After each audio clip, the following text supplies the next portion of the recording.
के सब गंवार अल्हड़ देहाती बेवकूफ किस्म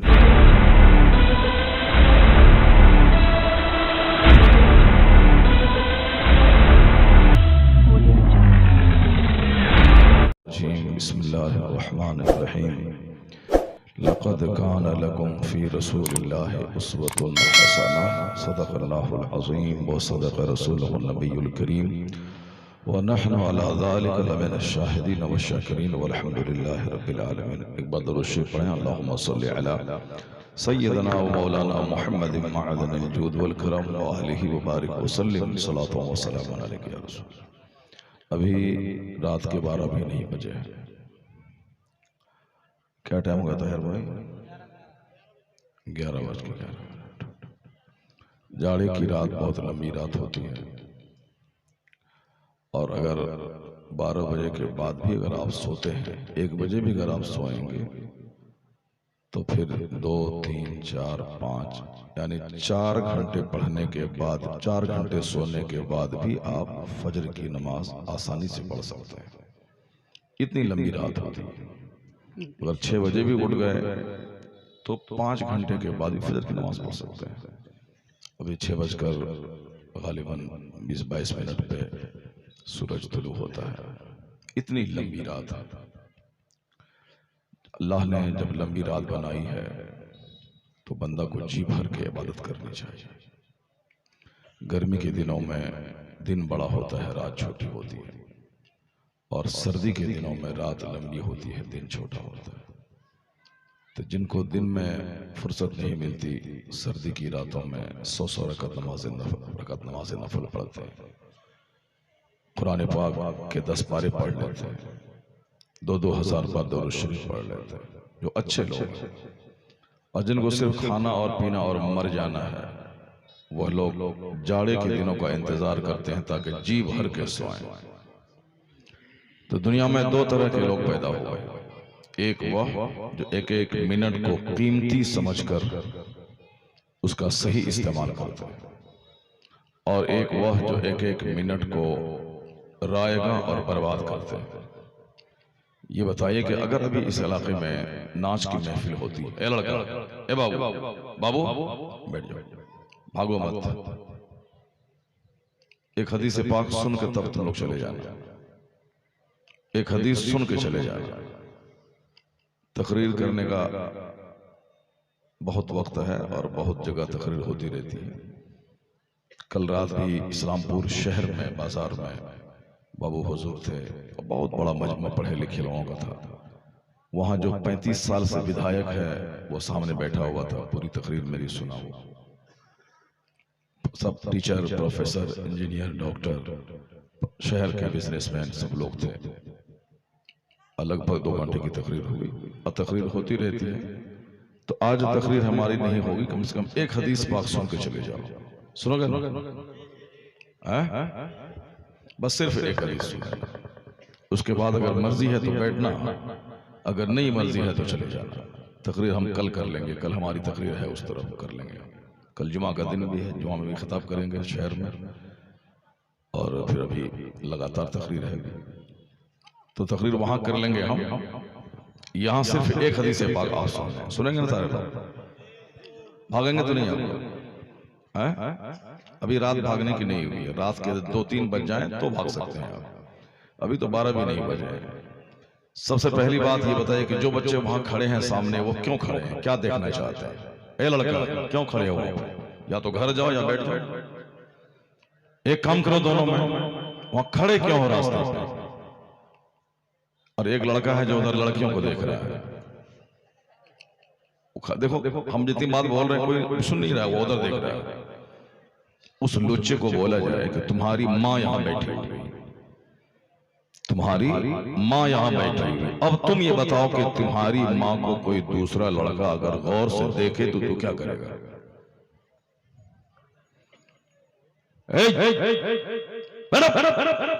बदतमीज कहीं का।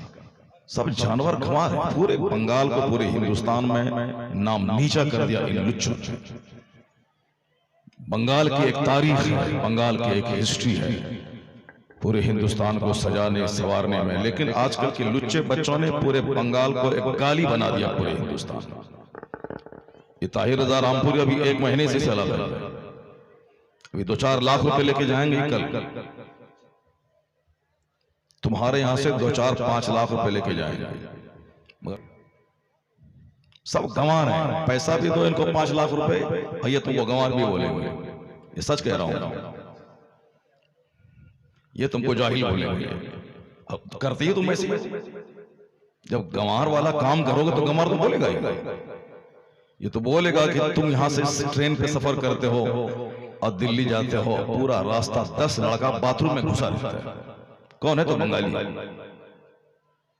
बाथरूम में घुस करके सफर करने का टाइम इस जमाने में पैसा सबके पास हो गए, तो तुम लोगों ने मदरसे को, जलसा को, ट्रेन को, सबको तुमने बदनाम कर दिया।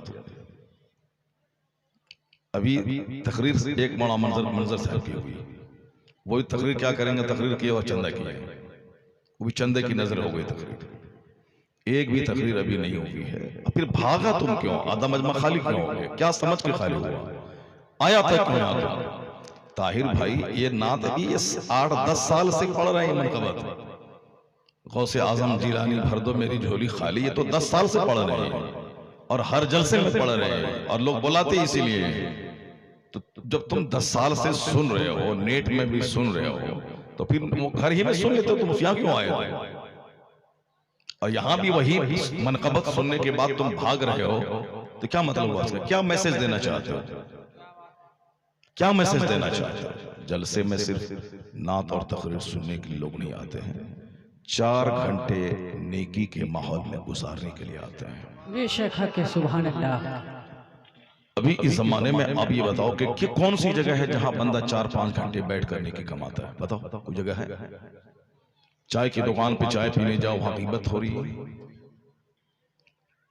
100 में 1 दुकान में ग़ीबत नहीं होती, 99 दुकान में सिर्फ ग़ीबत होती है, और वो ग़ीबत सिर्फ अच्छे लोगों की होती है।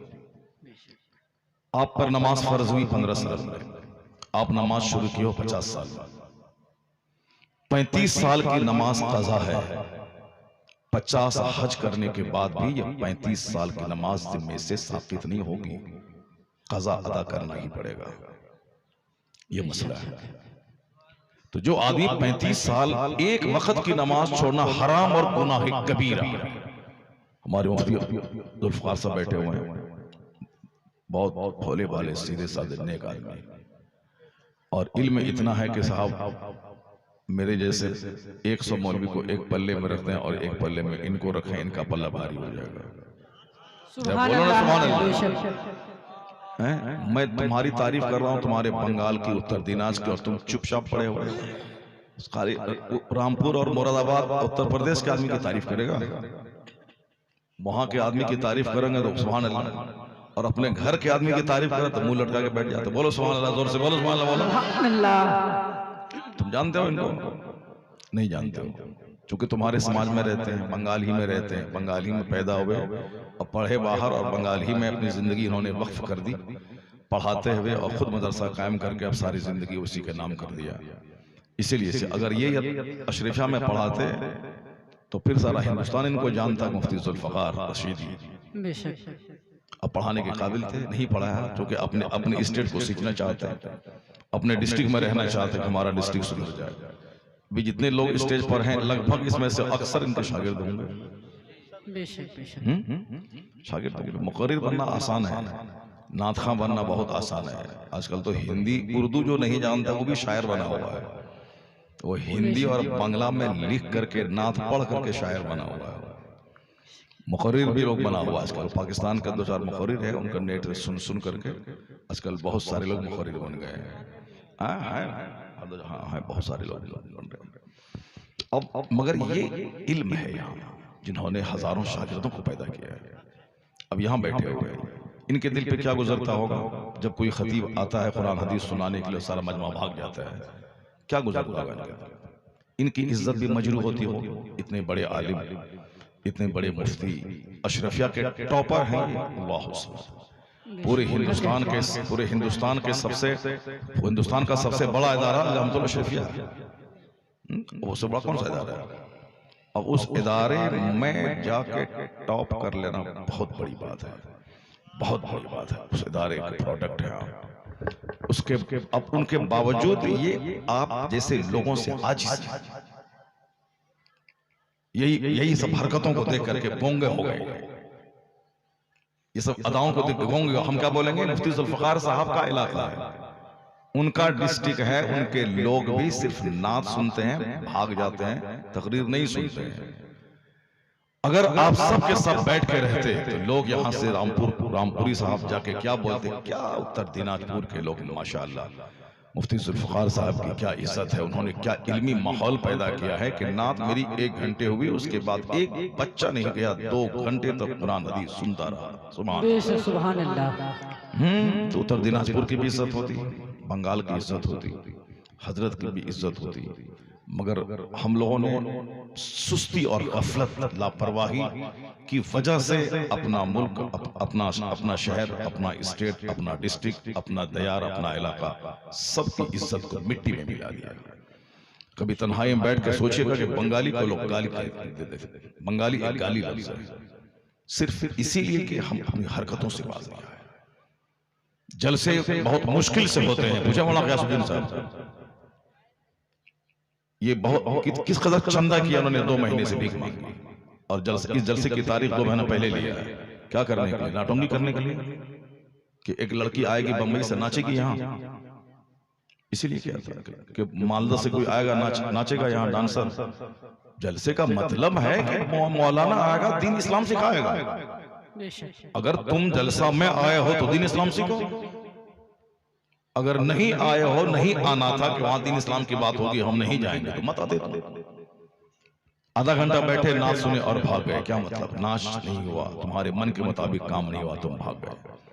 सुनो गौर से, जिस दुनिया के लिए तुम पागल हो रहे हो, इस दुनिया में अल्लाह ने इतनी दौलतें दे दी हैं कि जो अल्लाह को नहीं मानता है वो खरबों के घर में रहता है। इतनी जलील सी दुनिया है, इस जलील दुनिया, जलीलों को अल्लाह दे दिया है। जो अल्लाह को नहीं मानता उनके पास 50 खरब का मकान है। दौलत बड़ी चीज नहीं है, मकान बहुत बड़ी चीज नहीं है। मकान तो जो सुअर पालता है उसके पास भी 50 करोड़ का मकान है। तो अब तुम 25 लाख का मकान बनाने की बात अगर ये सोचते हो कि मैं बहुत कामयाब हूं, क्या हैसियत है? 50 लाख के मकान की क्या हैसियत है 50 करोड़ वाले के सामने? वो सुअर पालता है, कुत्ता पालता है 50 करोड़ के मकान में आदमी। जो बनारस में डोम मुर्दा को जलाता है वो भी 50 करोड़ के बंगले में रहता है। उसका बेटा अमेरिका में पढ़ता है, उसका बेटा हिंदुस्तान में IAS ऑफिसर बनने वाला है। इतनी दौलत है उसके पास। मुर्दे की खाल, मुर्दार की खाल खींचने वाला, मुर्दे को जलाने वाला, सुअर चराने वाला, कुत्ता को पालने वाला, जो कल तुम्हारे घर में गाय चराता था, तुम्हारे खेत में हल चलाता था, आज वो 50 करोड़ के बंगले में आराम कर रहा है। कोई हैसियत है इस दुनिया की? इस जलील सी दुनिया अल्लाह ने जलीलों को दे दी। इसी दुनिया के लिए नमाजें छोड़ते हो, इसी दुनिया के लिए जलसे को उजाड़ते हो, खाने पीने सोने के लिए जलसे को उजाड़ते हो, इसी दुनिया के चलते मदरसे को वीरान करते हो। चंद गरीब बच्चे पढ़ते हैं, यतीम मिस्कीन पढ़ते हैं, और मालदारों के सारे बच्चे सिर्फ engineer doctor, engineer doctor, engineer doctor, यानी सिर्फ मकान, दुकान, गाड़ी। यकीन जान ले कि इस दुनिया में सुकून नहीं है। अगर सुकून और चैन होता तो सबसे बड़ा सुकून मुकेश अंबानी के पास होता। 36 मंजिला मकान, 100 करोड़, 1 अरब का मकान बनाने के बाद भी उसको पंडित जी ने बोल दिया कि इस घर में तुम्हारे लिए रहना अच्छा नहीं है, वो मकान में दूसरे लोग रहते हैं, वो बाहर रहते हैं। 100 करोड़ का मकान, 100 करोड़ की कार खरीदी उसकी बीवी। 100 करोड़, बताइए 100 करोड़ में कितनी कार हो जाएगी आल्टो? अब जोड़ सकते हो। क्या चाहते हो तुम? गुटखा खा के सुकून हासिल करना चाहते हो? फटा हुआ पैंट पहन के रिलैक्स होना चाहते हो? या रात दिन बंबई में रेडी और रिक्शा चला के सरैया बांध करके 2-4 कमरे का घर बना के मस्त रहना चाहते हो? वहां तो 50 करोड़ का मकान है तो मस्ती नहीं है, आंसू है, रोना है। और तुम 50 लाख का बंगला बना के क्या चाहते हो? वहां तो बंबई में एक आदमी के पास 100 मकान है, किराया आता है, एक मकान में रहता है, 99 मकान का किराया आता है। तुम्हारे पास फॉर्च्यूनर है, वहां तो 2 करोड़ की कार मौजूद है, 10 करोड़ की कार है जागवार कंपनी की। एक पीर साहब हैं गुजरात में, उनके पास 5 आज से 8 साल पहले गए थे उसके मदरसे में तकरीर करने के लिए। कहा कि इस पीर साहब के पास 5 BMW कंपनी की कार है। BMW का नाम सुना बताइए भाई? BMW 5 कार है उनके पास। ये कार पीर साहब की कार है। क्यों? चूंकि जलजला के बाद कच्छ इलाके में बहुत ज्यादा डेवलपमेंट और तरक्की हुई, बड़ी बड़ी कंपनियां बंबई से आने लगी। वहां की जमीन इतनी कीमती हो गई कि जो जमीन सस्ते में कोई नहीं लेता था, उस जमीन की कीमत करोड़ों की हो गई। अब उनके पास बहुत सारी जमीन थी, जमीन उन्होंने बेचा हो। 5 BMW का 50 खरीद सकता हूँ। तो मैंने उनकी तारीफ करना शुरू किया, ये देखो 5 करोड़ की BMW कार। जब मैंने बोला उनके जलसे में 5 करोड़ की BMW कार, तो एक मौलाना बोला 5 करोड़ नहीं हजरत, 20 करोड़ की कार है। तो कहां 20 करोड़, कहां आल्टो 5 लाख की? दुनिया में कोई हद नहीं है यार दौलत की। क्या करे, क्या चाहता तुम, क्या है? मौज मस्ती किसे कहते हैं? गुटखा खाना, घूमना, दूसरों की बहू बेटी को देखना, 10 साल कमा करके छोटा से घर बना लेना, एक आल्टो कार खरीद लेना, यार रगड़ घस करके मास्टर की नौकरी ले लेना, 40,000 महीना कमाना। वहां तो 40 लाख डेली कमाता है, वो भी रोता है। 40 लाख डेली कमाता है, रोता है। तुम बोलेगा 40 लाख डेली कैसे कमाएगा? ताहिर भाई आप जामनगर गुजरात नहीं गए होंगे, या गए होंगे? गए ना?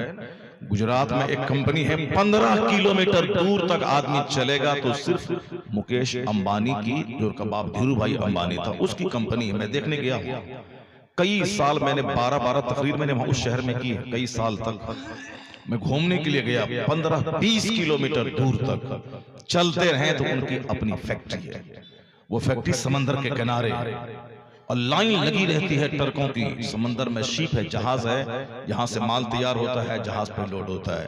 एक दिन में करोड़ों रुपए, 2-4 लाख नहीं, करोड़ों। वो तो हिंदुस्तान इतना बड़ा मालदार है कि 2000 करोड़ रुपए का एक घर खरीदा है अमेरिका में।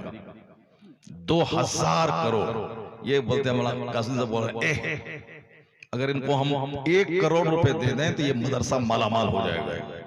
1 करोड़ रुपए, 1 करोड़ में क्या कमरा घर बने? कम से कम 25 कमरा तो बन जाएगा, 25 कमरा बन जाएगा। और अगर 5 करोड़ इनको कोई दे दे, 5 करोड़, तो 1 करोड़ का मकान, 10 लाख की कार और 10-20-25 लाख रुपए फिक्स डिपॉजिट। उसके बाद साहब गार्डन वार्डन पूरा एकदम उत्तर दिनाजपुर का बड़ा जबरदस्त मदरसा हो जाएगा। लोग देखने के लिए आएंगे कि आप कितना बड़ा मदरसा है। 5 करोड़ में वहां 2000 करोड़ का एक होटल खरीदा है अमेरिका में। उससे पहले 5000 करोड़ रुपए का एक रेस्टोरेंट ब्रिटेन में खरीदा है। कोई हद है उसकी? फिर भी चेहरा सूखा रहता है, फिर भी चेहरा उतरा रहता है। उस मकान से रोने की आवाज आती है, उस कार से सिसकने की आवाज, सुकून नहीं है वहां। तुम ये मत समझना कि मौलाना साहब हम लोगों को बहलाने के लिए बोल रहे हैं, बात फैक्ट है, फैक्ट। तो हमारा बच्चा जिस हीरो को देख करके जोकर की तरह बाल रखता है, वरना हम जोकर की तरह बाल रखे? मौलाना साहब रखा, हमारे बुजुर्गों ने रखा? नहीं रखा। तुमने मेरी पैरवी नहीं की, मौलाना साहब की पैरवी नहीं की, अपने बुजुर्गों की पैरवी नहीं की। किसकी पैरवी की तुमने? किसकी नकल तुमने की? उसी हीरो की पैरवी बंबई में जो जोकर नाच के पैसा कमाता है, फिल्में बनाता है, उसी को देखा कि बाल चारों तरफ से मुंडा हुआ है तो तुमने मोड़ना शुरू कर दिया। उनको देखा कि हाथ में धागा बांधे हुआ, तुमने बांधना शुरू कर दिया। उनको देखा कि हाथ में सोने की अंगूठी है, तुमने पहनना शुरू कर दिया। उनको देखा कि गले में सिकरी है, चैन है, तुमने पहनना शुरू कर दिया। ये नहीं सोचा कि हजरत ये चैन पहनना कैसा है, मैं पहन रहा हूं। तुम जानते हो कि मौलाना साहब पूछेंगे तो बोलेगा हराम है। मर्द के लिए चांदी और सोने का चैन पहनना हराम है, औरतें पहन सकती हैं। मर्द के लिए सोने की अंगूठी पहनना हराम है, औरतें पहन सकती हैं। मगर ये छोकरा आज औरत बनना चाहता है और आजकल औरतें मर्द बनना चाहती हैं। जिसको पहनना चाहिए जेवर, तो वो बगैर चूड़ी की घूम रही है बाजार में। चूड़ी पहनना औरतों की इसका जेवर है, उससे खूबसूरत लगती है वो। चूड़ी बहुत अच्छी चीज है औरतों के लिए, मगर आजकल औरतें चूड़ी नहीं पहन रही, वो साफ मर्दों की तरह खुले हाथ बाहर घूम रही हैं। चूड़ी तो वो गांव देहात की देहाती रस्टिक विलेजर दकियानूसी पुराने ख्याल की औरत पहनेगी। ये तो मॉडर्न है। Graduation, intermediate, ITI, DLED, inter साहब वो graduation, PG, PhD, engineer, doctor बन रही हैं। ये इनको चूड़ी पहन के कैसे रहेंगी? अब मर्द बाला पहन रहा है और औरतें बगैर चूड़ी के रह रही। इसका मतलब है कि मर्द औरत बन रहा है, औरतें मर्द बन रही हैं। सारा काम उल्टा पुल्टा हो रहा है। जो काम उनका था वो नहीं पहनती, पहनना बोझ समझ रही। और जो काम औरतों का था वो मर्द कर रहे हैं, बाला पहन रहे हैं। पूछेंगे तो पहनना कैसा है, हजरत बोलेंगे हराम है, इसलिए पूछना नहीं है। इस तरह का जोकर की तरह बाल रखना कैसा है, ये बोलेंगे बिल्कुल गलत है, तुम्हारी सेहत के लिए नुकसानदेह है, ये काफिरों से बिल्कुल मुशाबिहत है। सुन्नती बाल है, जुल्फ रखा करो पूरे सर में, या तो पूरा सर का बाल मूंड लो या पूरे सर में बराबर बराबर बाल रखो। और जुल्फ जो रखते हैं लोग सुन्नती, जुल्फ देखने में बड़ा खूबसूरत लगता है। जब बाल यहाँ कांधे तक रहता है, कान की लौ तक, तो बड़ा खूबसूरत लगता है बाल। और आजकल चाइना के लोग उसी तरह के बाल रखते हैं। वो पहले जुल्फ रखते थे, मगर आजकल वहां भी अकल खत्म हो गई। चारों तरफ से मूंड के और बीच में मुर्ग के चोंच की तरफ बाल रखना शुरू कर दिया। नकल किसकी की? उस फिल्म के एक्टर की। उसकी जिंदगी कैसी है जिसकी तुम नकल कर रहे हो? उनको देखा तुमने?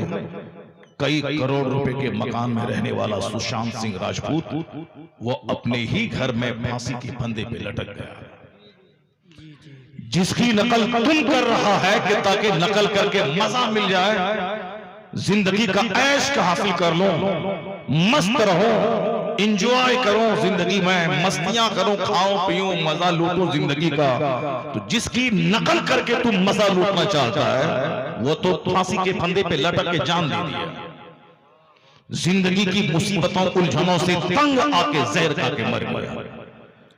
हमारी मां बहन बेटियां जिसकी जींस पहन करके मस्ती करना चाहती है, जिसका टी शर्ट पहन करके बाप दादाओं की इज्जत को मिट्टी में मिलाकर गली के छोकरों से दिल बहलाना चाहता है, उसकी जींस पहनना ये तुमको जेब देता है। चुस्त पैंट पहनना, चुस्त पैंट पहनने के बाद 50 छोकरे तुमको जो नोचना चाहते हैं, उनको जरा सा तनाई मौका मिला, किडनैप किया, 10 लड़के मिलके गैंग रेप किया, फिर बेइज्जती से बचने के लिए कत्ल करके काट काट करके फेंक दिया। नहीं देखा तुमने? श्रद्धा नामी एक हिंदू लड़की से आफ्ताब होने वाले ने मोहब्बत की। जब तुमने मोहब्बत किया तो शादी कर लो उससे, नहीं, मोहब्बत करके उसको निचोड़ लेना है 10 महीने तक, सारी जवानी निचोड़ लेनी है। अब जब वो मुतालबा करती है कि शादी कर, तो कहता है अब शादी नहीं करेंगे, कब बाद में करेंगे। जब देख लिया कि शादी नहीं कर रहा है, ये केस कर देगी, जिंदगी इसकी खतरे में पड़ जाएगी, जेल चला जाएगा, तो एक रास्ता नजर आया, जिससे प्यार किया, जिसको चूमा चाटा, जिससे मोहब्बत की, 6-7 महीने शादी के बगैर रहा, एक रास्ता नजर आया, इसको काट काट करके बूटी बना के बाहर फेंक दिया।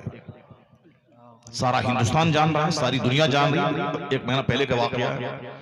इसलिए मैं अपनी मां बहन बेटियों से कहना चाहता हूं कि तुम जीन्स पहन के क्या चाहती है, तुम टी शर्ट पहन के क्या दिखाना चाहती है कि 50 बच्चे लड़के मुझसे प्यार करें? क्या तुम 50 लड़कों के काबिल है? 50 लड़कों के काबिल है? तुम 5 घंटे रह पाएगी? तेरी लाश के हजारों टुकड़े हो जाएंगे, तुम बेहोश हो जाएगी। 50 लड़के तुम टॉलरेट कर पाएगी? जब नहीं कर पाएगी तो तुम सब्र कर ले, सीने पर पत्थर रख ले, वो कपड़ा पहन जिसके पहनने के बाद लुच्चे तुझ पर बुरी निगाह न डाले, वो मोटी चादर ओढ़ कि न देख सके ये लुच्चा कि तू खूबसूरत है या काली कलर की भूतनी है। भूतनी है तो भी तेरा ऐब छुपा रहेगा दुपट्टे में। बेशक बेशक, सुभान अल्लाह। और अगर तू हुस्नो जमाल की देवी है तो भी तेरा हुस्न छुपा रहेगा पर्दे में। न ये लुच्चा देख पाएगा कि वो खूबसूरत है या बदसूरत, तेरी आबरू बची रहेगी। इसलिए इस्लाम ने औरतों पे चादर डालने का आदेश दिया कि औरतों पे जुल्म नहीं किया जाए, औरतों से दुश्मनी नहीं है इस्लाम को। इस्लाम ने एहसान किया ताकि तू पर्दे में छुपी रह। तेरा सर, तेरा चेहरा, तेरी आंख, तेरा जिस्म तेरे शौहर की अमानत है। इस अमानत की खयानत मत करना। अगर तू काली है तो भी तेरा ऐब छुपा है, और तू गोरी है तेरा हुस्न छुपा है। इस्लाम ने चादर डालकर औरतों को सेफ्टी दी है, हिफाजत का जिम्मा लिया। सुभान अल्लाह, बहुत खूब। कि तुम्हारी सेफ्टी की खातिर है पर्दा, मगर तुमने इसको पर्दे में आग लगा के काफिरा औरतों की तरह नंगे सर तुम फिरने लगे। कौन सा कॉलेज है? क्या कौन कौन IABA? जो IABA ईमान को लूट ले वो कौन IABA? जो इंजीनियरिंग के नाम पे इंजीनियर तो बनती है लाख में एक बेटी, कमाती है 1 लाख महीना, बाकी इज्जत लूटी सबकी। 1 लाख की डॉक्टर बनती है 1 करोड़ में। डॉक्टर बनने के नशे में कोटा में तैयारी, और बाप है घर में और दूसरे समाज के छोकरों के साथ वो आती है और जाती है। रास्ते भर क्या तमाशा होता है हम लोग जानते हैं। बगैर भाई बगैर बाप के लड़की जो हॉस्टल जाती है और हॉस्टल से छुट्टी में घर आती है, और रास्ते में 24 घंटे क्या होता है ये हमारी आंखें देखती हैं। ट्रेन में और फ्लाइट में हमारी आंखें देखती हैं क्या तमाशा हो रहा है। क्यों अपनी बेटी के साथ जुल्म कर रहा है? क्यों इसकी जिंदगी को आग में जला रहा है? डॉक्टर तो बन नहीं पाएगी, अलबत्ता इज्जत तो आबरू लूट जाएगी। और लूटी। उसी लड़के से प्यार किया, उस लड़के ने 5 साल नोचा खसोटा, फिर उसको छोड़ दिया। क्योंकि प्यार के नाम पे तो गाड़ी मिलेगी नहीं, कार मिलेगी नहीं, नकद मिलेगा नहीं। अब इज्जत लूटी, छोड़ा। अब दूसरी औरत को तलाश कर रहा है कि जो हमें 5 लाख की कार भी दे, 5 लाख रुपए भी दे दे। अब वो उधर मुड़ रहा है एक बहाना जान छुड़ाने के लिए, या तो जहर दे देता है या काट के फेंक देता है उसको। इसलिए अगर तुमने शरीयत के खिलाफ कदम उठाया तो तुम भी अपनी जिंदगी को अजीरन बनाने के लिए तैयार रहो। 8 लाख मुसलमानों की बेटियां दिल्ली दुबई के होटल में वहां तवाइफ की जिंदगी बसर कर रही है। जिस गैर मुस्लिम लड़कों से मेरी बेटी ने प्यार किया, अब प्यार करने के बाद वो झांसा दे के दुबई ले गया। 1 साल 6 महीने तक उसको नोचा खसोटा, जब खंखड़ बना दिया उसको वहां के होटल में बेच दिया। अब वो न घर आ सकती है न वो लड़का तो बेच के भाग गया। अब एक ही रास्ता है, तवाइफ की तरह उस होटल में सारी जिंदगी गुजार दे। और दूसरों की तरफ निगाह उठा के देखो, और IABA अपनी बेटी को करवाओ। जिस IABA MA करवाने में ईमान और आबरू के लूटने का अंदेशा हो, उससे बेहतर है कि हमारी बेटी जाहिल रहे, चूल्हा फूंकती रहे, ईमान बचा के नमाज पढ़ के मर जाए सीधे फातिमा ज़हरा की कनीज़ी में जन्नतुल फिरदौस में दाखिल हो। सुभान अल्लाह, बहुत खूब। कौन सा IABA है, कौन सा MA, कौन सा ITI है? किसने तुमसे कहा? दुनिया के 100 साल 1 मिनट है अल्लाह के नजदीक। 100 साल 1 मिनट है, 1 मिनट 100 साल 1 मिनट है। कयामत के मरने के बाद की जो जिंदगी है वहां का एक दिन 50,000 साल का होगा। अल्लाह, कभी सोचो जहां जाते हो तंदुरुस्ती के लिए, वहां पे आदमी अटैक आ रहा, मर रहा। सुशांत सिंह राजपूत जिंदगी की उलझनों से तंग आके फांसी के फंदे पे लटक गया। एक एक्ट्रेस 5 दिन के बाद, जिनको करोड़ों लड़कियां अपना, जिनकी फैंस हैं, जिनकी जीन्स, जिनकी टी-शर्ट, जिनकी स्टाइल, चलने का अंदाज, जिनकी जूती हिल वाली, जिनका पर्स, जिनका मोबाइल, लचक लचक के चलना, उसी को देख करके मेरी बेटियां सीख रही हैं। और वो उनकी लाश सड़ गई। 5 दिन के बाद दरवाजा तोड़ के पुलिस वालों ने उनके फ्लैट से उनकी लाश को निकाला। करोड़ों औरतें जिनकी फैंस हैं, जिनकी नकल कर रही हैं, उनकी जिंदगी में क्या आया? जो बंबई के पौष इलाके में रहती थी, जहर खा के मर गई, लाश सड़ी। बिल्डिंग में जब बदबू होने लगी, बिल्डिंग वालों ने पुलिस वाले को इन्फॉर्म किया। पुलिस वाले आए, दरवाजा तोड़ के निकाला, लाश सड़ी हुई निकली। किसकी? जिसकी नकल करोड़ों लड़कियां कर रही हैं, जिनकी नकल करके जींस टी-शर्ट पहन के समाज के 10 छोकरे को ज़िना की दावत दे रही है, पूरे समाज के माहौल को पॉल्यूटेट कर रही है। औरत का मतलब है कि हया, औरत का मतलब है शर्म, औरत का मतलब है घर को जन्नत बनाने वाली, औरत का मतलब है एक मुस्कुराहट से शौहर के गम को दूर कर देने वाली। हुजूर ने कहा था सबसे अच्छी औरत वो है जो 5 वक्त की नमाज पाबंदी से पढ़े, रमजान का रोजा रखे, उस पर जिहाद फर्ज नहीं है। अगर गरीब है तो हज फर्ज नहीं है, गरीब है तो ज़कात फर्ज नहीं है। वो सिर्फ रमजान के रोजे रखे और 5 वक्त की नमाज पढ़े, अपने शौहर की फरमाबरदारी करें, उनके बिस्तर को गैर मर्दों के सामने ना पेश करें, यानी शौहर की फरमाबरदारी करें और अपनी शर्मगाह की हिफाजत करें। ये सिर्फ 4 काम कर लें। हालत ईमान में नमाज पढ़ लें, रोजा रख लें, शौहर की बात माने, लड़ाई नहीं करें, झगड़ा नहीं करें, कैंची की तरह जबान नहीं चलाएं, हर बात की कटिंग नहीं करें। शौहर हमारा मालिक मुख्तार है, शौहर हमारा नामदार है। मैं उनके घर में रहती हूँ, मैं उनका खाना खाती हूँ, मैं उनके कपड़े पहनती हूँ, वह मुझको मेहर की रकम दे के लाया है, वो मेरी हिफाजत करता है। मैं रानी हूँ, वो मर जाए तो मैं विधवा बन जाऊंगी। ये सोच करके उस शौहर की इज्जत तो कर। अगर ये मर जाए तो तू विधवा है, ये जिंदा है तो तू सुहागन है। ये अगर मर गए तो तू विधवा बेवा। तो जिनकी वजह से तू सुहागन है, उसी को दिन में 4 बार मरने की बदुआ क्यों देती है? रास्ते ही में मर जाओ, गाड़ी में टकरा जाओ, तुमको पूरे बदन में कीड़ा लग जाए, क्या है ये तमाशा?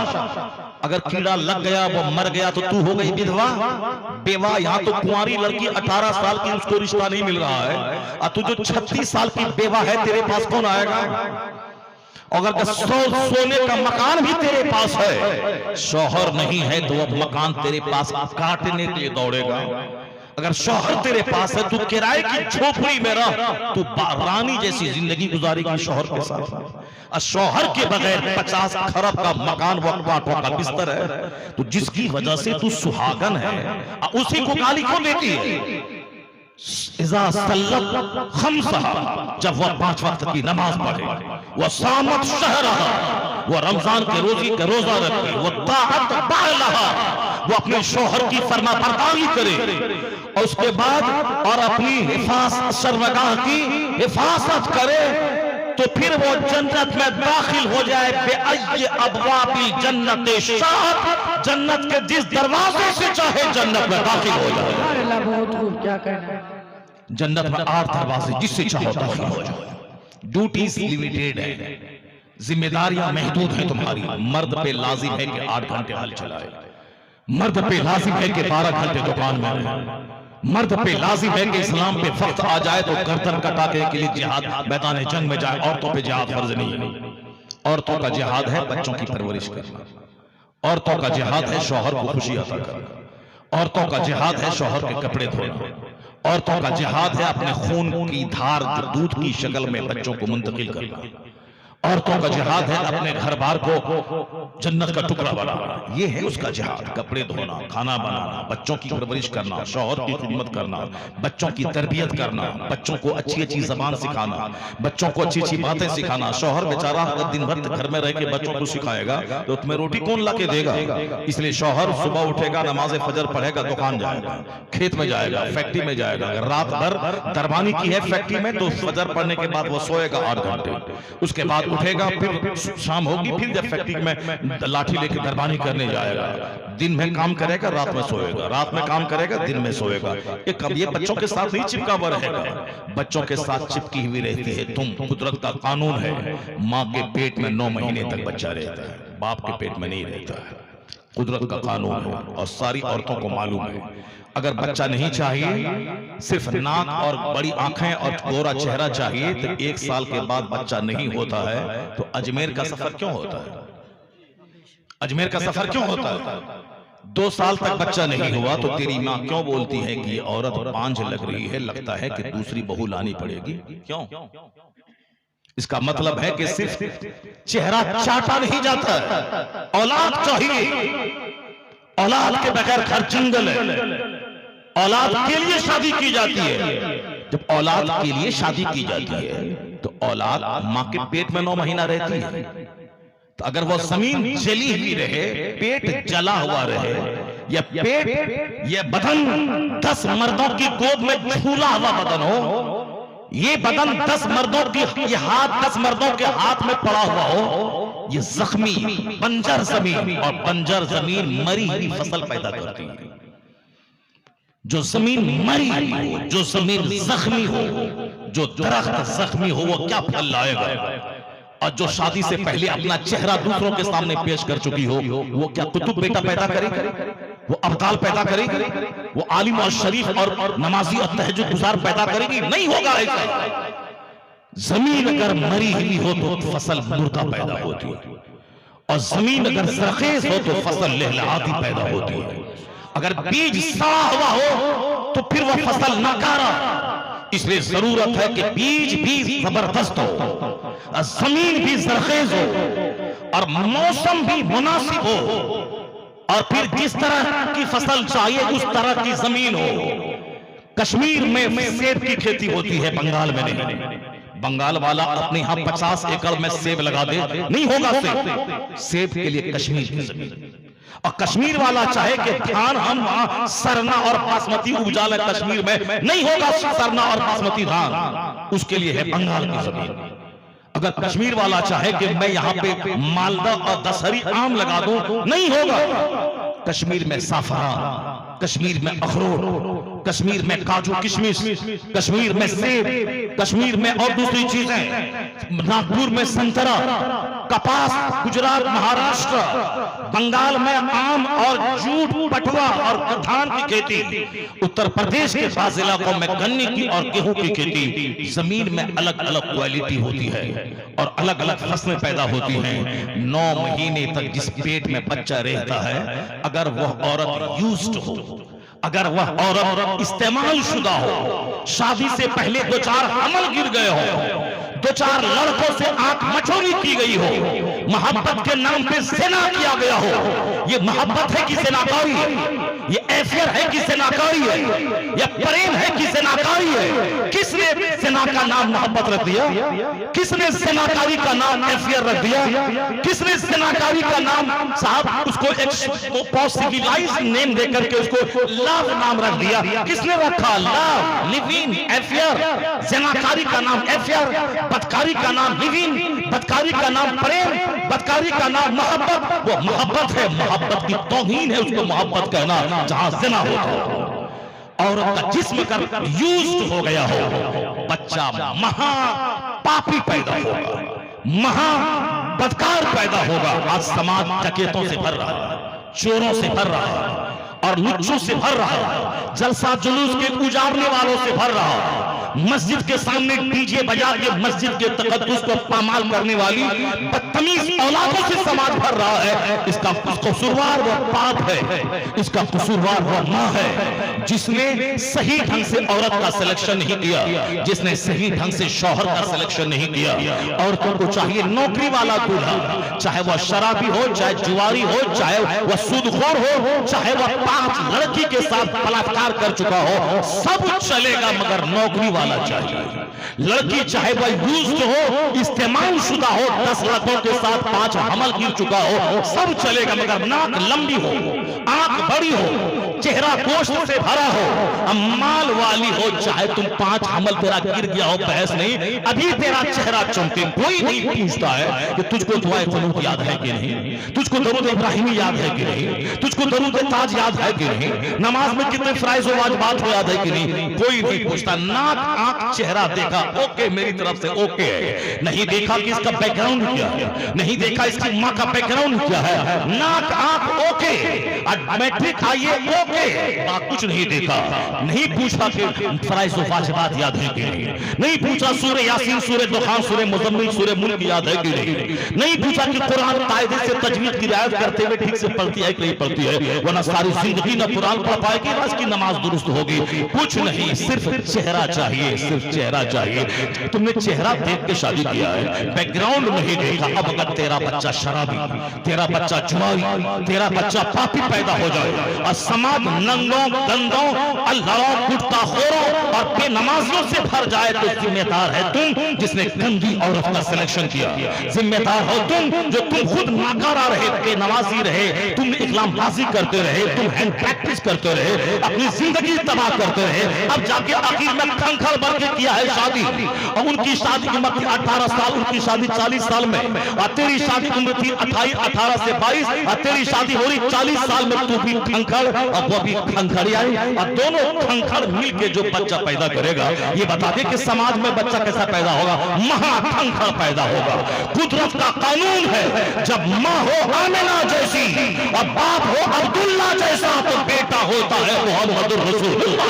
सुभान अल्लाह, क्या कह नारे तकबीर, नारे रिसालत, मसलके आला हजरत अल्लामा शहर यार खान साहब किबला, नारे तकबीर। मालूम है तुम्हें कुदरत ने कैसा इंतजाम फरमाया है। मक्के में एक दरख्त नहीं था, मक्के में एक घर नहीं था, मक्के में फलदार खुशबूदार दरख्त नहीं थे, बबूल के कांटों से भरा हुआ वो मक्का जहां अल्लाह का घर है, खाने काबा, वहां एक घर तक नहीं था। अल्लाह ने कहा कि अब इब्राहिम से कि अपनी बीवी अपने बच्चों को ले जाके वहां छोड़ दे, मेरे खलील मेरे दोस्त जाओ छोड़ दे। अल्लाह का हुक्म हुआ, अपनी बीवी अपने बच्चों को लिया। चांद जैसा बच्चा बुढ़ापे में पैदा हुआ था, दिल बहलाने के लिए बच्चा था, लेकिन अल्लाह के हुक्म के सामने सारी ख्वाहिशात कुर्बान, बच्चे और बीवी को ले जाके उस जगह छोड़ दिया जहां एक दरख्त कायदे से नहीं था, एक मकान नहीं था, पानी का इंतजाम नहीं था। जरा गौर से सुनना, बुखारी की हदीस पाक लंबी मैं सुना रहा हूं, इसी हदीस के पास इस हदीस का मफहूम सुन लेना, उसके बाद तुम चले जाना। बुखारी शरीफ की हदीस है ये, उसका मैं मफहूम बयान कर रहा हूं। और हमारा जो मरकज है खाने काबा, जहां दुनिया के 40 लाख हुज्जाज और कई करोड़ उम्रा करने वाले मुअतमरीन जहां जाते हैं, और जहां जिस घर के इर्द गिर्द घूम करके बताते हैं, मेरा मुल्क भले ही अमेरिका और चाइना और जापान हिंदुस्तान हो, मगर मेरी राजधानी यही है, मेरा मरकज यही है। वो मरकज इस्लाम आबाद कैसे हो, कोई घर नहीं था। फरिश्तों ने बैतुल मामूर के नीचे गड्ढा खोद दिया था, यही अल्लाह का घर है। दीवार भी नहीं थी, गड्ढा खोद दिया, वही अल्लाह का घर है। अब उनको बसाना है। आज की तारीख में मक्का दुनिया का सबसे खूबसूरत तरीन शहर है, और आने वाले 5-7 साल के बाद, यानी 30 के बाद, 2030 के बाद पूरी दुनिया का कोई शहर मक्का और मदीना के मुकाबले में जाहिरी तौर पर नहीं होगा। वो तो हकीकी तौर पर तो कोई शहर है ही नहीं हरमैन के मुकाबले में, लेकिन जाहिरी चमक दमक, मकान, सड़क, होटल, इसके बाद इस लिहाज से भी मक्का और मदीना दुनिया का सबसे खूबसूरत तरीन शहर होने जा रहा है। यानी पेरिस का कद भी मक्का के होटलों के सामने छोटा हो जाएगा। उसकी तैयारी हो रही है, उसकी तैयारी आज 15 साल से चल रही है, और आने वाले 7 साल के बाद वो शहर, और आज से 5000 साल पहले वहां कुछ नहीं था। 5000 साल, मेरी माँ बहन बेटियां तुम बैठी हो तो तुम भी गौर से इस हदीस पाक को सुन लेना। 5000 साल पहले वहां कुछ नहीं था। जनाब इब्राहिम अलैहिस्सलाम के आज तक उनके आए हुए दुनिया में 5000 साल हो गए।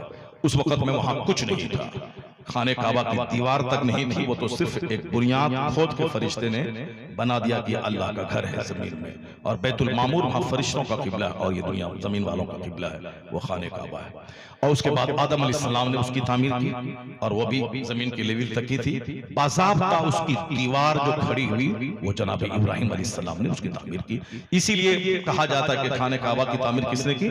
जनाब इब्राहिम अलैहिस्सलाम ने। हालांकि उससे पहले तामीर हो चुकी, वही पनियन वाली तामीर, यानी फरिश्तों ने की, फिर आदम अलैहिस्सलाम ने की, फिर उसके बेटे जनाब शीश अलैहिस्सलाम ने की। ये गालिबन चौथी तामीर है जो जनाब इब्राहिम अलैहिस्सलाम ने की है। अब वहां अपने बेटे को और अपनी बीवी को ले जाके छोड़ दे। कहां? घर है, मकान है, दीवार है, कुछ नहीं है, वो चटियल मैदान, घर में पत्थर और घर में बबूल के कांटे। गौर से सुन ले, जलसा में बैठा है, मोबाइल बंद कर दे, गौर से सुन। मोबाइल चलाते चलाते सारी जिंदगी खत्म हो जाएगी, अकल चली जाएगी, आंख चली जाएगी। मोबाइल आग से चार्ज होता है, आग से, और आग की खसलत है जला देना। आग को कंट्रोल में नहीं रखे, कंट्रोल में रखे तो आग बड़ी काम की चीज है। वो पानी गर्म होता है, आग से खाना बनता है, आग से फैक्ट्री के सामान बनते हैं, आग से गाड़ी चलती है, आग से। और अगर कंट्रोल से बाहर हुई तो गाड़ी में आग लगती है, सब मर जाते हैं। आग कंट्रोल से बाहर हुई तो शॉर्ट सर्किट में मकान में आग लगती है, सारा मकान जलकर राख हो जाता है। पहले फूस का घर जलता था और अभी छत वाला मकान जलता है। अभी शादी थी मुरादाबाद में, 2 दिन पहले मेहमान सब आ चुके थे। एक ही परिवार के 5 से 7 लोग, शॉर्ट सर्किट में आग लगी, सारे लोग झुलस मर गए। एक ही फैमिली के। सोचता तो बहुत है कि ये कर लेंगे, वो कर लेंगे, फला कर लेंगे, 1 मिनट के बाद क्या होगा ये कोई नहीं जानता है। इसलिए हमेशा अल्लाह से डरते रहना, कुरान करीम की तिलावत करना। जो आलिम कहते हैं समझ ले कि वही सच्चाई है। इसके अलावा जो कुछ है, जो फिल्म में है, डांस में है, हीरो में है, नेता में है, जमींदारों में है, मालदारी में है, जो हाकिमों में है, जो कुछ भी है वो गलत। जो कुरान हदीस कहता है वही सच है। जो हदीस बोले, जो कुरान बोले, जो हदीस कुरान को बोलने वाले आलिम बोले वही सच है। इससे हट के कुछ नहीं। और ये भी याद रखना, चाहे जुल्म 1000 सीमा पार करके ऊपर पहुंच जाए, जुल्म का अंजाम विनाश है। जुल्म मिट जाता है, जुल्म का अंजाम अंततः विनाश है, और सब्र का अंजाम अंततः फतह है, कामयाबी है, कामरानी है। अगर तू जिंदा नहीं रहा, तेरा बच्चा जिंदा रहा तो देख लेगा कि जुल्म करने वाले कहां चले गए और सब्र करने वाले किस कदर पूरी दुनिया में नेक नाम हो गए। कोई कुल बाकी रहेगा न चमन रह जाएगा, पर रसूलुल्लाह का दीन हसन रह जाएगा। नारे तकबीर, नारे रिसालत, मसलके आला हज़रत सच जो है वही सही, हकीकत ही है। सब्र करने वाला हमेशा फातेह रहता है। झूठ बोलने वाला, जुल्म करने वाला हमेशा वो मगलूब रहता है, हमेशा गिरा हुआ रहता है। इस बात को जान ले कि जो कुछ ही मौज मस्ती की बातें आप दुनिया वालों से सीखते हो वो सब एक धुआं है, एक आग है, चिंगारी है, बढ़ती खत्म हो गई। बाकी सच्चाई वही है जो कुरान कहता है, हकीकत वही है जो हदीस कहती है, सच्चाई वही है जो मदरसे में सिखाया जाता है, सच्चाई वही है जो मौलाना बताते हैं जलसे में। सच्चाई यही है कि दुनिया में कोई नहीं रहेगा, सबको मरने के बाद अल्लाह के सामने हिसाब देना होगा। और जब हिसाब देना होगा तो कौन सा काम कर रहा है नजरसानी करनी होगी। सुबह से लेकर शाम तक कितना अच्छा काम किया और सुबह से लेकर शाम तक कितना बुरा काम किया, इस पर गौर करना होगा।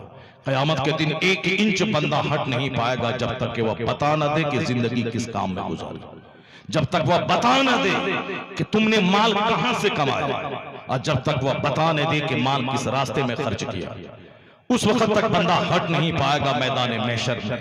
मालूम है 50,000 साल का एक दिन होगा और जमीन आसमान सवा निज़े पे जमीन तांबे की, सारे लोग पसीने में शराबोर, आदम अलैहिस्सलाम से लेकर क़यामत तक सारे लोग मैदान महशर में होंगे।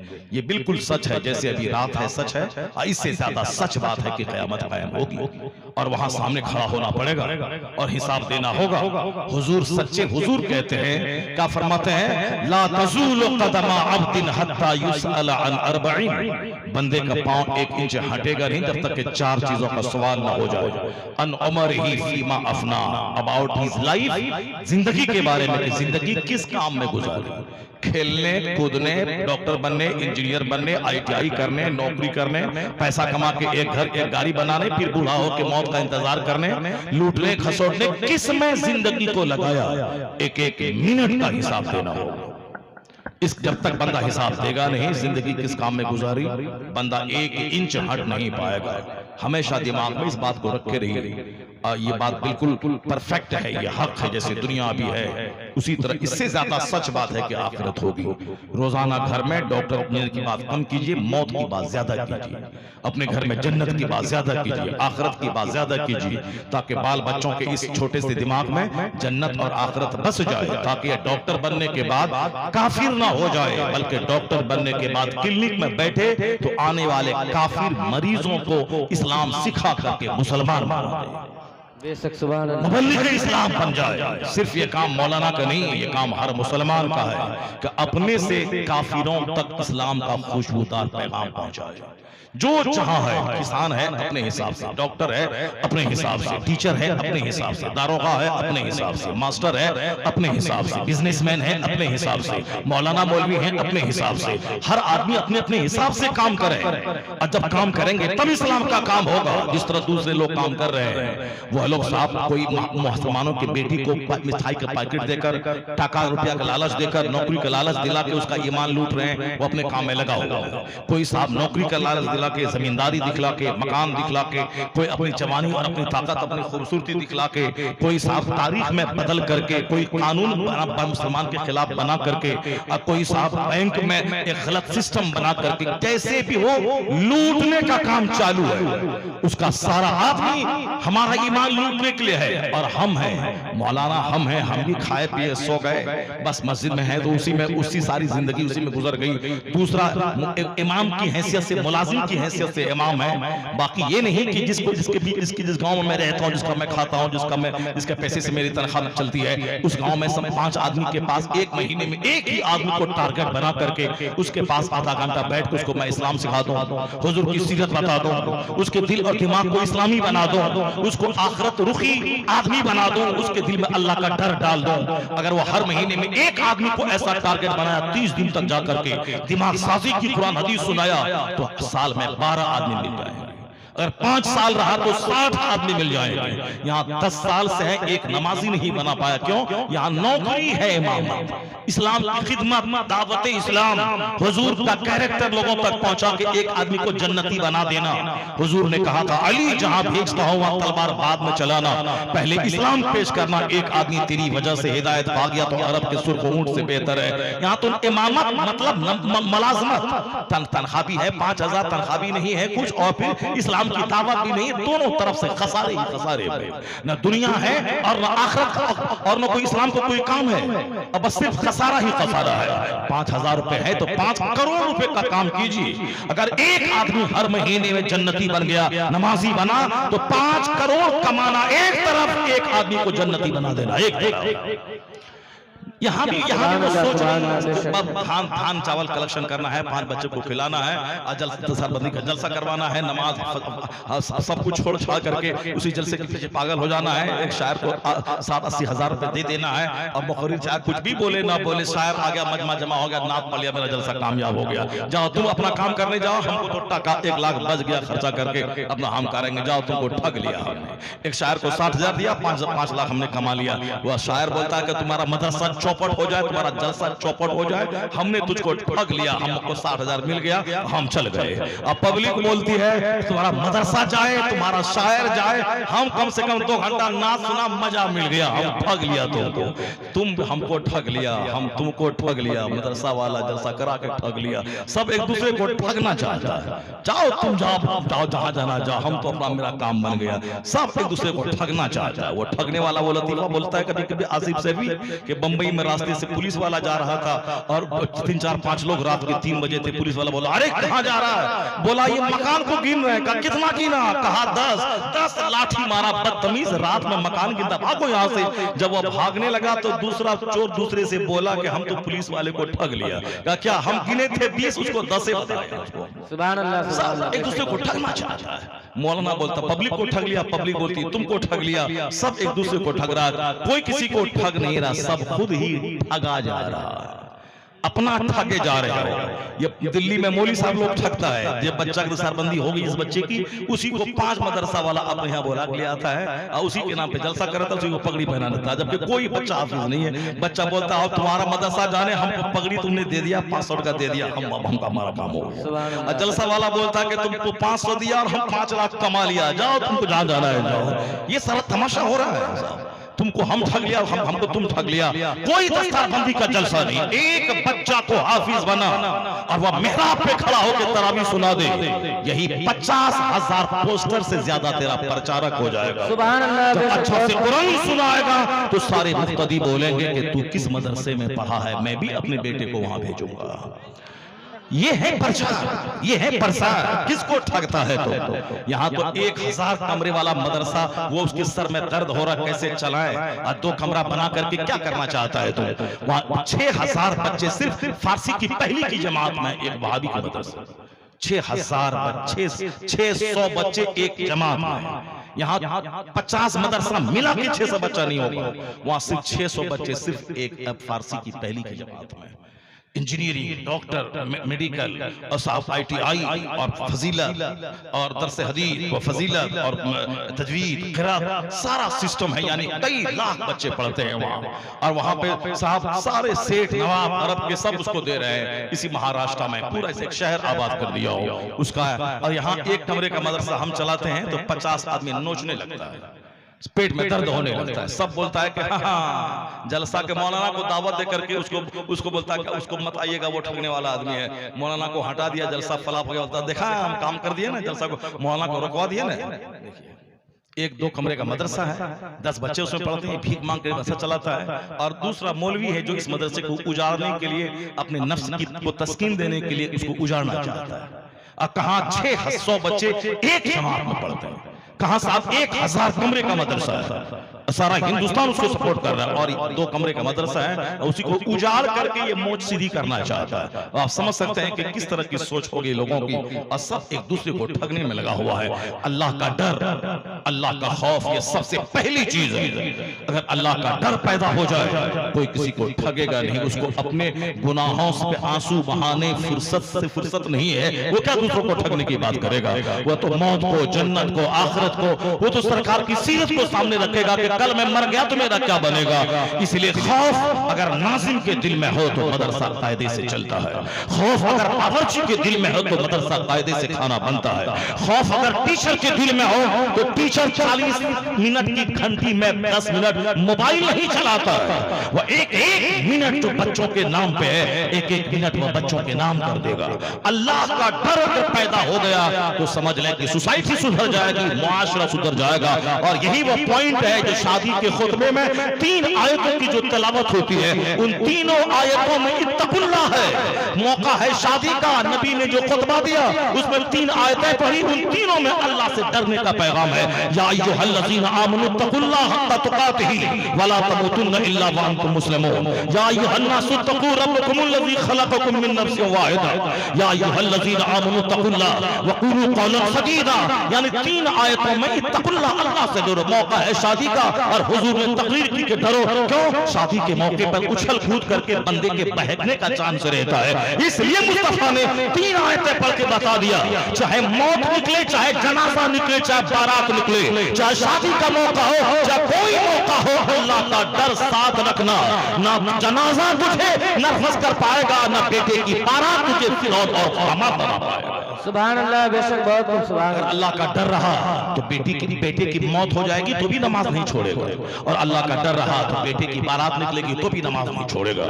वरना अगर डर हटा, अगर कोई मर गया तो 1 महीने तक नमाज नहीं पढ़ेगा, और शादी का मौका आया तो 2 महीने तक नमाज नहीं पढ़ेगा। इसलिए सबसे पहली चीज है अल्लाह का डर। उसी डर के खत्म हो जाने की वजह से आज हमारा समाज उजड़ गया, हमारा घर उजड़ गया। घर में डेली डॉक्टर, इंजीनियर, प्रोफेसर की बातें हैं, फिजिक्स, केमिस्ट्री, बायोलॉजी की बातें हैं, इस्लाम की बात ही नहीं है, हदीस कुरान की बात ही नहीं है। वो न जलसा उजड़ने की चीज है, साल में 1 बार जलसा होता तो पूरा इलाका आ जाएगा। 4 घंटे की बात है, 3 मौलाना से 3 तकरीर सुनेंगे, इस्लाम सीखेंगे। मदरसे में जो बच्चा साल के 10 महीने में पढ़ता है हम उसको 2 घंटे में सीख लेंगे। उस सारा इलाका टूट जाता, नाच की महफिल उजड़ जाती, कव्वाली की महफिल उजड़ जाती। मगर अल्लाह का डर रहता तो हदीस कुरान सुनाई जाने वाली महफिल फजर की अजान तक आबाद रहा करती। सुभान अल्लाह का डर रहता है। चूंकि डर ही नहीं है इसलिए 1000 चीखें चिल्लाएं, कुछ होने वाला नहीं है। बस वो तारीख सुन लीजिए आप, जो हदीस पाक बुखारी शरीफ लंबी हदीस है, उसका तर्जमा, उसका सारांश में बयान करता हूं। मेरी माँ बहन बेटियां भी सुन लें, आप भी सारे लोग सुन लें। ए बाबू, ए लड़का, बैठो, कहां जा रहा है? देखिए वो मोबाइल देख रहा है। मेरे पास 2-2 मोबाइल है अंदर में रखा हुआ, 4-4 लाख मोबाइल लोग चलाते हैं, अंदर में रखा हुआ। ये 10,000 2,000 के मोबाइल ऐसे खुतबे की किताब की तरह ऐसे लिए फिर रहा है। या शायर लोग भी आजकल वो मोबाइल हाथ में रख के रात पढ़ते हैं। जब वही तुम्हारा काम है तो तुम रटता क्यों नहीं यार? है उसको रटो, उसको एक रट करके आओ। अब इस कादरी देखो बगैर मोबाइल देखे पढ़ता है, हदा के बख्शिश मुकम्मल याद है उसको। साहब कितने 1000 अशारे ये दिया, ताहिर रामपुरी मोबाइल आप ये आ लिया? अच्छा अच्छा, चलिए ये बड़ा बाखलाक आदमी है, नमाजी आदमी है, और ये रमजान शरीफ में इनसे इनकी अहलिया के साथ ये गए थे उम्रा करने के लिए। माशाअल्लाह मैंने देखा गुंबद खजरा से दूर दोनों मियाँ भी बैठ करके बस गुंबद खजरा को तक रहे हैं। सुभान अल्लाह, सुभान अल्लाह। ये नया नया छोकरा जो सर का बाल को टोपी नहीं पहने हुआ है, ये जब शादी करेगा तो अपनी बीवी को लेके जाएगा कश्मीर घुमाने के लिए, और ये जब शादी किया बीवी को लेके मदीना घुमाने गया है। सुभान अल्लाह, सुभान अल्लाह, सुभान अल्लाह। मैंने देखा मदीना शरीफ में इसको, ये नमाज ही पढ़ता है, एयरपोर्ट पे नमाज पढ़ता है, रेलवे स्टेशन पे नमाज पढ़ता है, नमाजी शायर है। और मैं आजकल इधर लगातार कई महीने से कह रहा हूँ कि बेनमाजी खतीब बेनमाजी शायर को हरगिज़ मत बोला, वरना अगर वो नमाज नहीं पढ़ेगा तो क्या उसकी तकरीर, क्या उसकी नात खानी में कोई मजा आएगा। नमाज पढ़ के जब वो नात पढ़ेगा तो तब ऐसा लगेगा कि जैसे मैं धान को बेच करके मदीना चला जाऊं। सुभान अल्लाह। नमाजी खतीब, नमाजी शायर, नमाजी नकीब उसको बुलाओ। अल्लाह ताला हम सबों को मेहनत करने की तौफीक अता फरमाए। शायर लोग मेहनत करें, जब यही कमाई खा रहा है तो मेहनत करो, नात पढ़ो। अभी मोबाइल हाथ में लेके क्यों फिर रहा है? एक नात याद नहीं कर सकता है और आया खड़ा हुआ मोबाइल खड़ा कर दिया। और पाकिस्तान के बहुत सारे मौलाना लोग वो मोबाइल और लैपटॉप लेकर तकरीर करना शुरू कर दिया है। ये हमारे मुफ्ती साहब किबला है, इनको देखो, कभी देखा किताब देख के तकरीर करते हुए? किताब देख के मदरसों में पढ़ाया जाएगा कि पब्लिक के जलसे में किताब देख के क्या करने का? यहाँ जो बताना है वो किताब देख करके आए, किताब मुताला करके आएंगे, यहाँ पढ़ाएंगे, सुनाएंगे लोगों को। और साहब जब इतना 1 घंटे तक तुम नहीं सुना सकते हो तो क्या पढ़ता है, क्या मौलाना, क्या मौलवी है? और किताब खोल के दिखला रहा, हाँ कोई दलील मांगेगा तो ठीक है उसकी किताब दे दो। और जब यहाँ कोई दलील ही नहीं मांग रहा है तो किताब खोल के क्या मतलब है? इसका मतलब मेहनत नहीं करता है, खाया सोया पढ़ा, और जब तकरीर सुनाने की बात आई तो किताब खोल करके तकरीर कर रहे हैं। तकरीर बगैर किताब पढ़े तकरीर करो, तब तकरीर का क्या मतलब? बगैर मोबाइल देखे नात पढ़ो, मोबाइल मत चलाओ जलसे में, जब भी आओ मोबाइल स्विच ऑफ करो, यहाँ तकरीर सुनो, आलिम की गुफ्तगू सुनो, उसको टॉपिक दे दो। आपको इल्म पे बोलना है, नमाज पे बोलना है, तकवा पे बोलना है, इस्लाह मुआशरा पे बोलना है, आपको साहब औरतों की तालीमी अहमियत पे बोलना है। तो टॉपिक दो। आपका नजरना कितना है? 25,000, ठीक है, 25,000 आपको दिया, आपको 2 घंटे तक इस टॉपिक पे तकरीर करनी है। यह 2 घंटे का मुआवजा है ये 25,000 रुपए, आपको तकरीर इस टॉपिक पे करनी है। पसीना छूट जाएगा। और फिर जितने लोग मोबाइल लेके चल रहे हैं, लैपटॉप लेकर के, उस सबको याद करना पड़ेगा। फिक्स करें, जब नजराने देते हैं उसको बोलें आपको इस टॉपिक पे खिताब करना पड़ेगा। 2 घंटे से 1 मिनट कम नहीं, पैसा मैं दे रहा हूं आपको। 30,000 रुपए चाहिए आपको, 30,000 रुपए लीजिए। 30,000 रुपया नजराना, टॉपिक तय, वक्त 2 घंटा 10 मिनट तय है। इसी टॉपिक पे आप खड़े उतरिए, पैसा लीजिए और जाइए, ताकि इस बहाने से कम वो मुताला तो करेगा। इस बहाने पब्लिक को हमारी नई नई बात तो मालूम हो जाएगी। अगर आपने ऐसा किया और फिर पूरा मजमा भरा रहना चाहिए। फिर देख लीजिए, नाच कराने वाला मायूस हो जाएगा, जलसा कराने वाला गुलाब की तरह खिलता नजर आएगा। सुभान अल्लाह। और अभी आप जो भाग जाते हो जलसा कराने वाले की हिम्मत जवाब दी जाती है। ये फिर कान पकड़ लेता है कि अब अगले साल जलसा मैं नहीं कराऊंगा, अब अगले साल से मैं नाटुंगी करवाऊंगा। तब भीड़ लगेगी, 1 लाख मुसलमान, 1 लाख आदमी की भीड़ लगेगी। तो वरना आप ही जिम्मेदार हैं जलसा बंद करवाने के।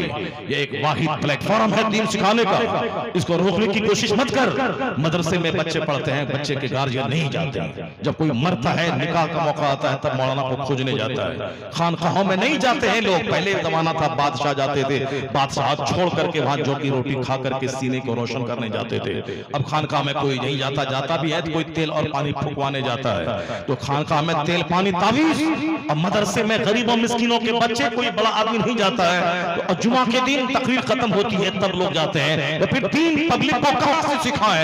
यही जलसा एक प्लेटफॉर्म है जहां 4 घंटे तक किसानों, काश्तकारों, मजदूरों, नौकरी पेशा लोगों को बिठा करके कुरान हदीस सुनाया जाता है। सुभान अल्लाह। बेशक यही एक प्लेटफॉर्म है। मैंने कहा था ना कि चाय की दुकान पे गीबत, और गीबत ज़िना से ज्यादा बदतर है, मगर वहां गीबत हो रही है। चाय की दुकान पे गीबत, कोच बस पे कलकत्ता जाओ, वहां गाना, वहां गंदी तस्वीरें, घर से बाहर निकलो अधनंगी नीम पढ़ाना औरतें, जहां जाओ घर से बाहर निकलो गुनाह शुरू है। कान में गाना, आंख में गंदी नंगी तस्वीरें, और फिर साफ सामने गीबत, कहीं झूठ, कहीं गाली, कहीं गलोच, कहीं हराम की बातें, कहीं बेनमाजी का चेहरा देखना। यही है ये वाहिद वाहिद मजलिस है यह जलसा जहां ना गाना सुन रहा है, अभी कान में अल्लाह की आवाज अल्लाह रब्बुल इज्जत के कलमात की आवाज जा रही है, आंख उलमा का दीदार कर रही है, और तुम्हारा सारा वजूद जन्नत की क्यारी में बैठा हुआ है। न यहाँ ग़ीबत है, न हसद है, न जलन है, न गाली है, न गलौज है। ये बता दे खानकाह सबसे बड़ी खानकाह ये है जब 4 घंटे से सिर्फ नेकी है, गुनाह का कोई गुजर नहीं है। सुभान अल्लाह, बेशक बहुत खूब, सुभान अल्लाह। इससे बड़ी खानकाह कौन सी है? कोई नहीं खानकाह, ये सबसे बड़ी खानकाह है जलसा। और ये चलता फिरता मोबाइल मदरसा है ये जलसा, जहां हदीस और कुरान की बातें सुनाई जाती है। वरना मदरसे में तो कभी नहीं गए कि हुजूर की हदीस सुनाई, मगर यहाँ इस जलसे के बहाने एक हदीस सुनते, सुनो वो हदीस पाक में सुनाता हूं, उसके बाद अगर तुमने बोला तो फिर दूसरी हदीस सुना दूंगा, वरना ये हदीस मुकम्मल हो जाए उसके बाद मेरी तकरीर खत्म हो जाएगी। मेरी माँ बहन बेटियां सब गौर से सुनना, अल्लाह रब्बुल इज्जत की हिकमत से अल्लाह को अपने महबूब को दुनिया में भेजना है। महबूब कौन सा महबूब? जो दुनिया का काया पलट दे, जो दुनिया का जोग्राफिया पलट दे, जो दुनिया की तारीख बदल दे, जो दुनिया में हक और बातिल के दरमियान खत्ते इम्तियाज कायम कर दे, जो दुनिया में बता दे कि सच्चाई की हुकूमत कैसे होती है। पहले जो अंबिया कराम आए उनके 10 फॉलोवर, आखिर टाइम में वो 10 छोड़ के चले गए। पहले के अंबिया कराम थे, लोगों ने उनको गांव से निकाल दिया। पहले के नबियों को लोग उनके घर में आग लगा दी। ए भाई, ए हरी टोपी, ए हरी टोपी, ए हरी टोपी, बैठो, भागो मत, हदीस सुन के जाओ, भागो मत, हदीस सुन करके जाओ। भाग रहा है। मेरा सारे मुसलमान के बेटे मेरे अपने बेटे के समान है। मेरा बेटा स्कूल नहीं जाता है तो 2-4 तमाचा मारता हूं। उस मारने में गुस्सा या दुश्मनी नहीं है, उस मारने में प्यार शामिल है। जहां डांट टपट की जाती है, डांट टपट करके जन्नत का रास्ता दिखलाया जाता है, वो दुश्मनी नहीं है, वो प्यार है। वो तुम उजड़ नहीं जाओ, तुम जन्नती बन जाओ, नेक बन जाओ।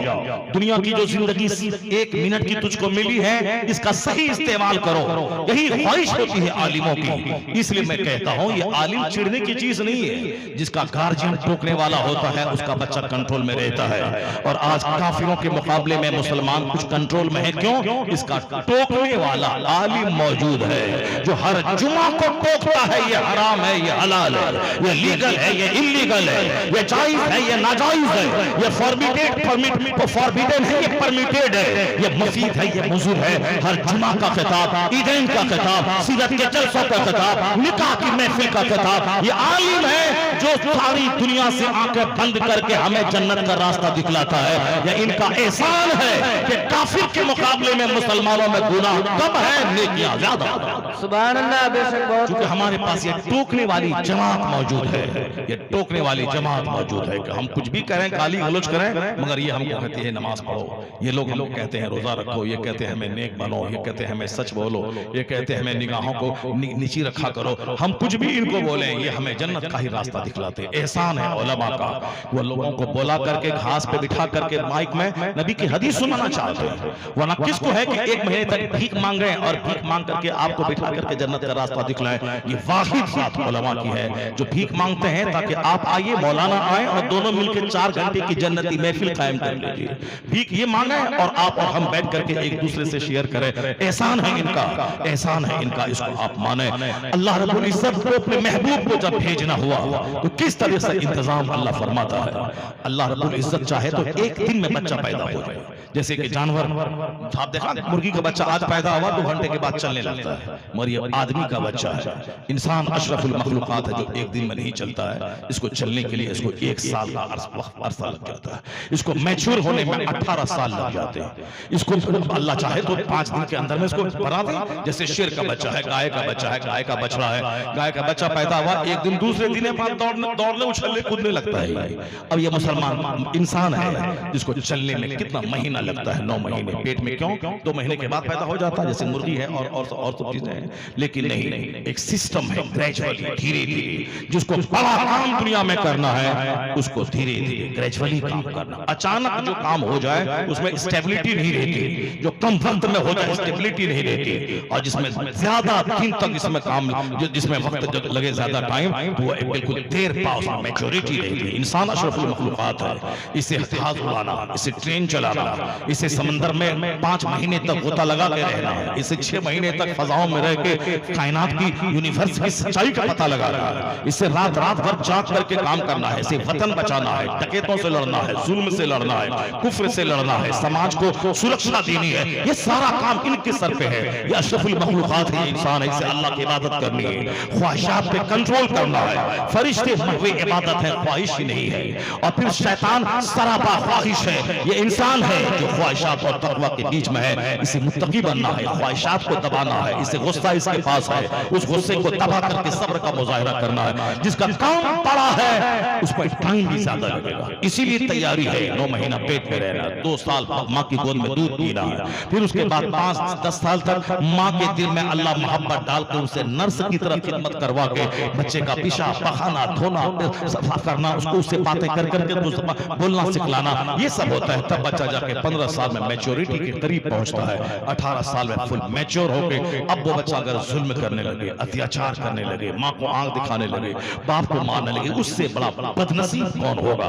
तुमको इतना दिन तक खड़ा करने में टाइम लगा और ये कुदरत का इंतजाम था कि तेरी मोहब्बत अल्लाह ने माँ के दिल में डाल दिया। वरना इतना खतरनाक मुसीबतें होती हैं। 3 स्टेज माँ का ज्यादा होता है बाप के मुकाबले में। माँ 9 महीने तक पेट में रहती है, पैदा करते वक्त एक हसास तलवार चलाने में जितनी तकलीफ होती है, नेचुरली उतनी तकलीफ होती है बच्चा को जन्म देने में, और उसके बाद 2 साल तक खूने जिगर पिलाने में। यह 3 स्टेज माँ का ज्यादा है। इसलिए हदीस पाक में आया, जब सहाबा ने पूछा सरकार मन अहक़्क़ु बेहुस्ने सहाबती, मेरी खिदमत का सबसे ज्यादा हकदार कौन है हुस्ने सुलूक का, तो हुजूर ने कहा था तुम्हारी माँ। फिर दोबारा कहा मन सुम्मा मन, तो काल उम्मुक, तेरी माँ। फिर तीसरा सवाल हुआ कौन, तो कहा तेरी माँ। चौथी बार हुजूर ने कहा तुम्हारी बाप, तुम्हारे बाप। चौथी बार यानी माँ बाप से 3 गुना ज्यादा हक की खिदमत माँ का ज्यादा, खिदमत एहतराम बाप का ज्यादा, खिदमत माँ की ज्यादा।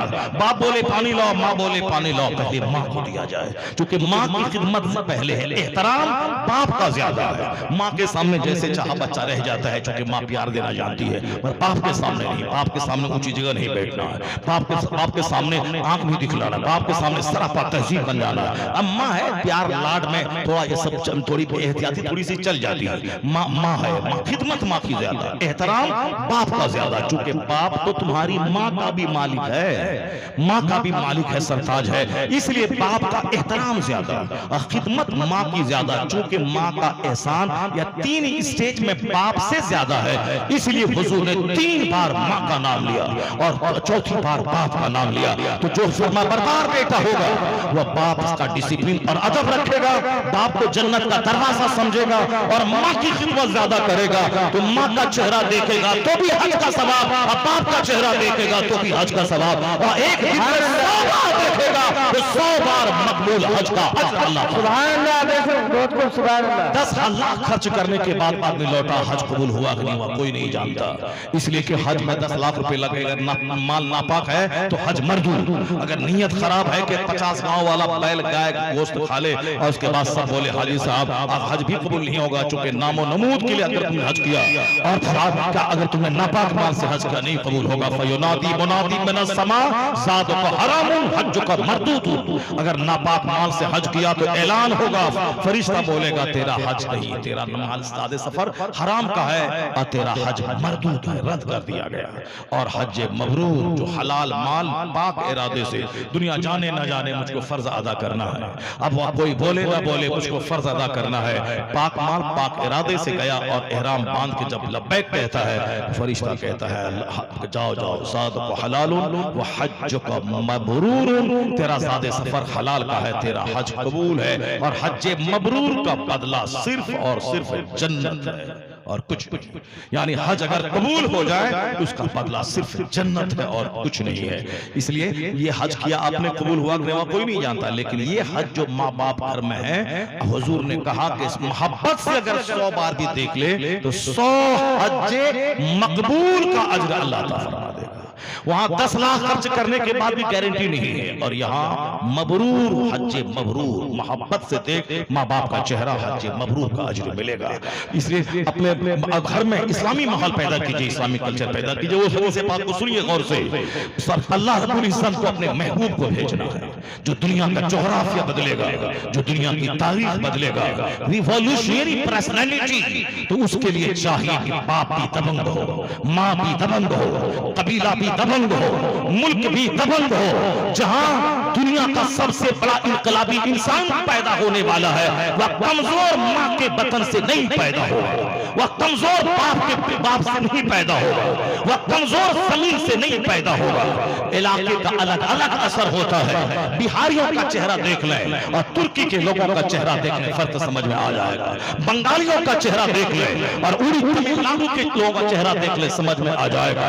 कश्मीरियों का चेहरा देख लें, उत्तर प्रदेश के रामपुर के लोगों का चेहरा देख लें, दोनों में फर्क समझ में आ जाएगा। महाराष्ट्र मराठी का चेहरा देख लें। मुल्क अलग अलग, इलाका अलग अलग, चेहरा अलग अलग, पर्सनैलिटी अलग अलग। और अगर नहीं समझ में आता हो तो नेपाल चले जाए, नेपाल के ठगने लोगों का चेहरा देख लें। और समझ में नहीं आए तो इंडिया ही में नॉर्थ ईस्ट चले जाए, सिक्किम, मेघालय, नाक चिपटी, छोटी छोटी आंख है और कद छोटा, समझ आए किस इलाके से ताल्लुक रखता है। क्योंकि सिक्किम मेघालय से बगल ही में भूटान है, उसके बगल ही में चाइना है, उसके बगल ही में जापान है। इस पूरे खित्ते के लोगों का चेहरा एक जैसा। इधर कश्मीर चले जाए, उधर पंजाब चले जाए, उधर पाकिस्तान चले जाए, वह खित्ता एक दूसरे से लगा हुआ है। वहां का चेहरा देख लें, लंबा लंबा, नाकें लंबी और बहादुर, वो उसको देख लें। और इधर उड़ीसा चले जाए, उड़ीसा के बगल में है आंध्रा, आंध्रा के बगल में है तेलंगाना, उसके बगल में है चेन्नई, उधर आंध्रा तमिलनाडु, उसके बगल में है उधर कर्नाटका। वहां चूंकि सब एक दूसरे से रिलेटेड है, सब देख ले चेहरा काला काला, काटा काला काला, वो वहां के ओरिजिनल बाशिंदा है। यानी जमीन का असर पड़ता है, इलाके में पर्सनैलिटी पे असर पड़ता है। और कहीं इल्म ज्यादा है, कहीं बहादुरी ज्यादा है। तो जब कायनात का नक्शा बदलने वाला, तारीख बदलने वाला, दुनिया का सबसे ज्यादा ताकतवर पैगंबर आने वाला है, दुनिया का सबसे ज्यादा बबरूए ज़मीन पर इस्लामी कलमा का बुलंद करने वाला पैगंबर आने वाला है। उसके लिए ज़मीन का सिलेक्शन उसी तरह होना चाहिए, माँ बाप का सिलेक्शन वैसा होना चाहिए, खित्ते का सिलेक्शन वैसा होना चाहिए। इसलिए तो जनाब जिब्राइल अमीन ने कहा था, क्या कहा था आला हजरत की ज़बानी, यही बोले सिगरा वाले, चमने जहां के ठाले, सभी मैंने छान डाले पर तेरे पाए का ना पाया, तुझे यक न यक बनाया। तमाम खित्ते ज़मीन में अरब लाजवाब, अरब में हरमैन लाजवाब, तमाम खानदानों में कुरैश लाजवाब, कुरैश में खानदानी बनु हाशिम लाजवाब, अब्दुल मुत्तलिब लाजवाब, उनके बेटों में बनु हाशिम लाजवाब, उनके बेटों में अब्दुल मुत्तलिब लाजवाब, उनके बेटों में अब्दुल्ला लाजवाब। यानी लाजवाब ज़मीन, लाजवाब इलाका, लाजवाब माँ, लाजवाब बाप, लाजवाब कुंबा, उसी में पैदा हुए लाजवाबों का सरदार मोहम्मद रसूलुल्लाह। नारे तकबीर, नारे रिसालत, मसलके आला हजरत